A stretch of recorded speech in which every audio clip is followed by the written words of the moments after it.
На эти денежные средства может рассчитывать малоимущая семья, имеющая в своем составе трудоспособных, неработающих членов семьи.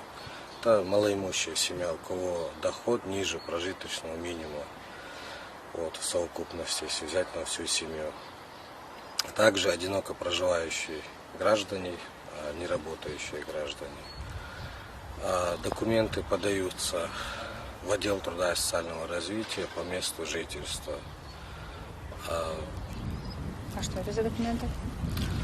Копия паспорта, справка о составе семьи, справки о доходах всех членов семьи, также справки с БТИ, с ГАИ справки, также с регпалаты.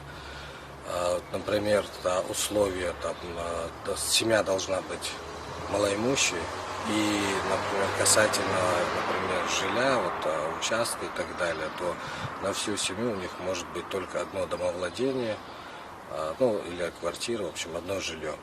Поэтому это проверяется на всех членов семьи. То же самое касательно запросов БТИ. А насчет автотранспорта, семья может иметь один автомобиль. Это если российской марки автомобиль российского производства, то старше 5 лет, а если это иномарка, то старше 10 лет машина должна быть. Вот такие критерии. Деньги непосредственно целевые, их нужно только для ведения личного подсобного хозяйства, либо переподготовки, либо профессионального образования, специального образования. Хорошо. А каков размер этой выплаты и откуда идет инициатива его? Размер этой выплаты 50 тысяч рублей. И хотелось бы еще уточнить, пояснить населению, что люди, которые раньше, помните, наверное, на самозанятость люди брали 58 тысяч, да? Вот кто получал эти деньги, им тоже не положено. И вот эти 50 тысяч, они тоже являются единовременными. И их нельзя тратить на другие какие-то нужды, обязательно на ведение личного подсобного хозяйства, либо выход из трудной жизненной ситуации.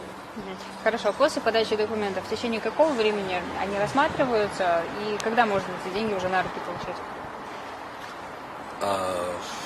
В зависимости заявка подается у нас каждый месяц, но в основном мы из-за всяких сбоев программ, то, что делаем запросы в регпалату, в БТИ, в общем, в течение месяца может быть.